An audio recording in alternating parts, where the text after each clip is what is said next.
At 4:17 in the afternoon, the jury was ready. After 9 days of testimony, 23 witnesses, hundreds of pages of evidence, the case against Daniel Mercer was finally coming to an end. The jury had reached a decision. The judge was already seated. The defendant was standing beside his attorney. And the courtroom was silent. Then the judge looked toward the clerk's desk. "Miss Bennett?" No answer. The judge looked again. The clerk's chair was empty. Her files were still there, her handbag was still there, her phone was still there. But Sarah Bennett was gone, and nobody knew where she had gone.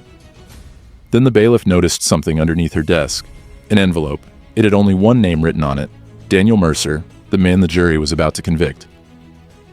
9 days earlier, Daniel Mercer sat in a courtroom in Manhattan. He was 38 years old, a successful financial compliance officer, a husband, a father, and the defendant in a case that had captured the attention of the city.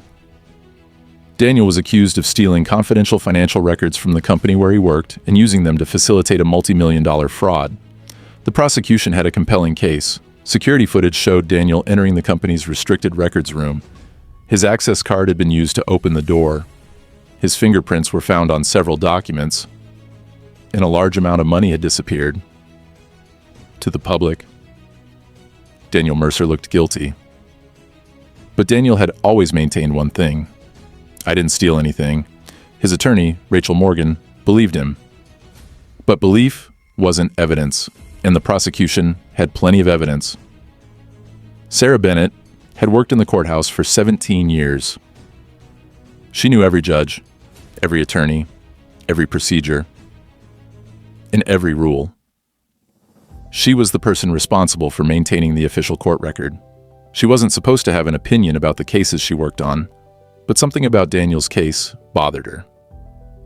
On the 5th day of testimony, Sarah noticed something unusual. A document entered into evidence didn't match the original record. The difference was small, almost invisible. A single timestamp. The prosecution's copy showed 11:42 p.m.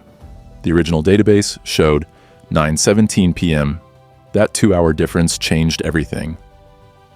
Because at 9:17 p.m., Daniel Mercer had been somewhere else. Sarah couldn't understand the discrepancy. She checked again. Then again. The original record was clear. The document presented to the jury had been altered. But who had changed it? And why?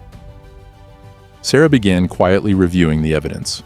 She discovered something even more disturbing.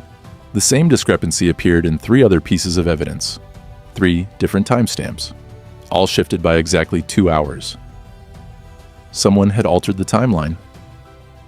And if Sarah was right, the prosecution's entire case was built on a false sequence of events. Sarah checked the building's security footage. At 2:13 a.m., 3 nights before the trial began, someone entered the courthouse archives. The person used an authorized access card. Sarah recognized the card number. It belonged to Judge Michael Harrison. Sarah was stunned. The judge presiding over Daniel Mercer's trial. But there was more. The footage showed the judge entering the archive. And 23 minutes later, leaving with a folder. Sarah couldn't believe what she was seeing. She continued watching. Then she noticed something. The footage had been edited. 7 minutes were missing. 7 minutes. Exactly enough time for someone to enter the archives and remove something. Sarah knew she had to act carefully. She couldn't simply accuse a judge. She couldn't take evidence from the courthouse. And she couldn't tell Daniel's attorney without knowing what she had discovered. So she made copies. One for herself, one for Rachel Morgan, and one for someone outside the courthouse. But before she could deliver them, she received a phone call, an unknown number. A man's voice said, "Stop looking." Sarah froze. "Who is this?" The voice replied, "You already know." Then the call ended. Sarah looked at the documents on her desk. For the first time, she was afraid. The next morning, Sarah Bennett arrived at work. She entered the courthouse at 7:41 a.m. Security cameras captured her walking through the main entrance. She spoke to the receptionist. She entered her office. At 8:03 a.m., she sent one email. To Daniel Mercer's attorney, the message contained only 4 words. "You need to see this." Then, Sarah disappeared. Detective Marcus Reed was assigned to the case. He immediately noticed something strange. There was no sign of forced entry. Sarah hadn't been abducted from the courthouse. She had simply walked out. But why would she leave her phone? Why leave her purse? Why leave the evidence? Marcus checked the courthouse cameras. Then he found something. At 8:17 a.m., Sarah appeared on camera, walking through a side corridor. But she wasn't alone. Someone was walking behind her. The face was hidden. But Marcus noticed something. The person was wearing a judge's robe. Detective Reed discovered something nobody expected. Daniel Mercer wasn't the mastermind behind the financial fraud. He was the person who had discovered it. Months earlier, Daniel had noticed suspicious transactions. He reported them internally. Then the investigation began. But someone inside the company realized Daniel knew too much. The financial records were manipulated. Daniel was framed. The altered timestamps were part of the plan. If Daniel was convicted, the real criminals would remain hidden. But there was one problem. Sarah Bennett had discovered the truth. And now, she was missing. Detective Reed returned to the courthouse. He found the envelope beneath Sarah's desk. It contained one photograph, a handwritten note, and a USB drive. The photograph showed Daniel Mercer, but it had been taken 8 months earlier. Inside the photograph was a second image. Daniel standing outside a bank. Beside him was Judge Michael Harrison. Detective Reed stared at the photograph. Then he turned it over. On the back were 6 words. Ask who benefits from the verdict. At 4:17 p.m., the jury was ready. The judge entered. The courtroom fell silent, but Sarah Bennett was missing. The judge asked, "Where's the clerk?" Nobody knew. Then the bailiff found the envelope. Daniel's attorney opened it. Inside was the evidence, the altered timestamps, the security footage, the financial records, everything. The judge looked at the documents, and for the first time, his expression changed. The courtroom doors opened. Everyone turned. Sarah Bennett walked in. Alive. She'd been staying in a safe location. She had disappeared because she had discovered that someone inside the courthouse was trying to destroy the evidence. But Sarah hadn't come alone. Behind her were federal investigators and Detective Marcus Reed. The judge stood. "Miss Bennett," Sarah looked directly at him, then said, "Your Honor, I think we need to talk about the 7 missing minutes." The courtroom went silent. The 7 minutes had been removed from the security footage, but they hadn't been erased completely. A backup server had captured everything. The footage showed Judge Harrison entering the evidence archive. But he wasn't alone.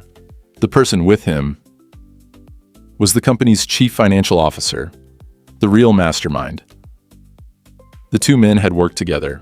The judge had agreed to manipulate the trial. The CFO had provided the money.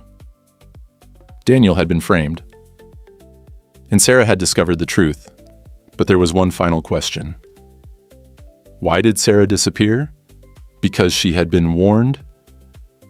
The person who called her wasn't the judge. It was someone else, someone she trusted, someone inside the courthouse, the bailiff. He had been working with them. And he had been the person following her through the corridor. Months later, Daniel Mercer was cleared of all charges. The CFO was arrested. The judge resigned and was later indicted. The bailiff cooperated with investigators. And Sarah Bennett returned to work, but she never forgot what happened. One afternoon, Daniel visited the courthouse. He walked to Sarah's desk and placed something on it, a small wooden box. Inside was a simple note. "Thank you for refusing to look away." Sarah smiled. Then Daniel said something she would never forget. "You didn't save me because you believed I was innocent. You saved me because you believed the truth mattered. In the end, the jury never delivered a verdict. Because sometimes justice isn't about deciding between guilty and innocent. Sometimes it's about having the courage to question the evidence before making a decision. Daniel Mercer walked into that courtroom as a defendant. He walked out as a free man, and Sarah Bennett learned something she would carry with her for the rest of her life. The truth doesn't always arrive loudly. Sometimes it sits quietly beneath a desk, inside an envelope, waiting for someone brave enough to open it. Now we want to hear from you. If you were on that jury, would you have trusted the evidence presented in court? Or would you have questioned the case before reaching a verdict? Tell us what you think in the comments. And if this story made you question what you thought you knew, subscribe to Verdict Horizon, because here, every story reveals the truth,